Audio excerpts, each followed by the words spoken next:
Le film Ghostbusters représente pour beaucoup la fusion parfaite entre science-fiction, comédie et paranormal. Écoutez, je vous le dis en toute amitié, vos histoires de fantômes vous ont carrément monté à la tête. Mais si, en réalité, ce long métrage cachait une histoire beaucoup plus terrifiante. Tu as raison, aucun être humain n'entasserait des bouquins comme ça. Bienvenue dans Hyperdrive.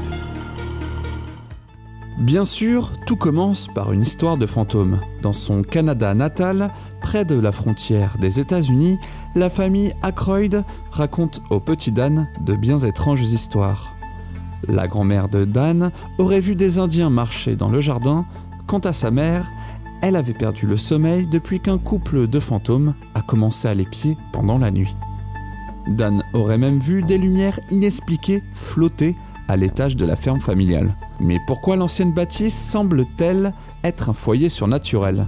Il faut en fait revenir 60 ans plus tôt, dans un passé oublié. Au début du 19e siècle, le docteur Samuel Augustus, dentiste adepte d'hypnose, parce qu'à l'époque, pas de choix pour éviter la douleur, s'intéresse à un nouveau phénomène, le spiritisme. Une croyance née de l'idée que l'on peut communiquer avec les esprits qui nous révéleraient les secrets de la mort ou des prédictions prophétiques. Le docteur Samuel, par esprit scientifique et surtout curieux, s'intéressait à l'émergence de ce mouvement né aux États-Unis. Mais en 1908, il franchit le pas.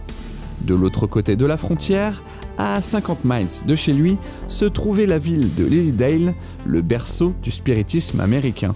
Lors d'une escapade, lui et sa femme vont assister à de nombreuses séances dans la ville, étant en contact avec des esprits comme l'atteste cette photo de l'époque. Au-dessus du docteur, 4 têtes semblent flotter dans les airs. Convaincu, Samuel Augustus rentre au Canada avec une idée, renouveler l'expérience et la faire partager à ses amis.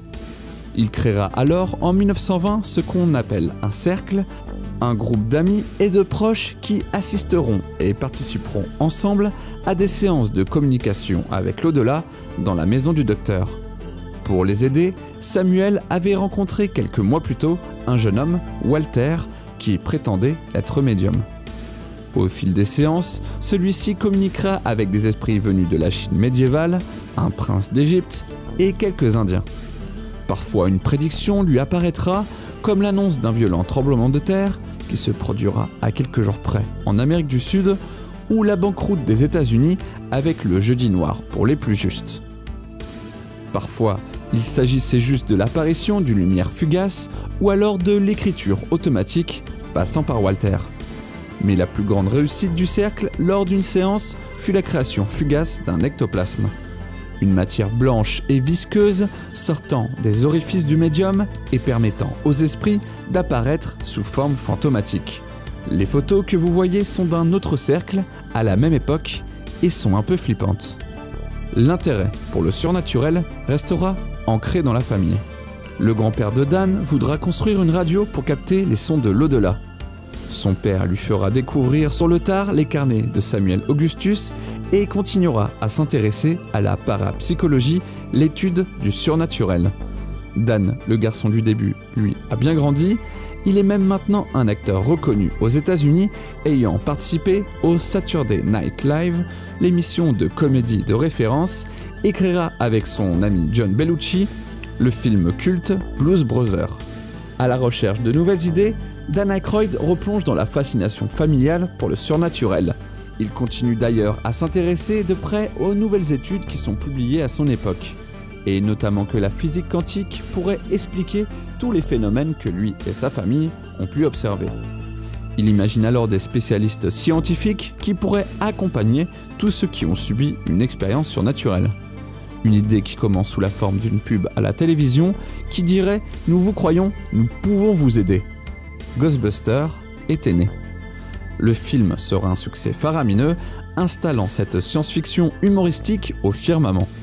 Dan Aykroyd finira par hériter de la ferme familiale après de nombreuses années.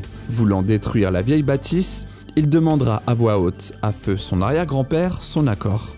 3 craquements s'entendirent alors et toute la pièce fut remplie d'électricité pendant quelques secondes.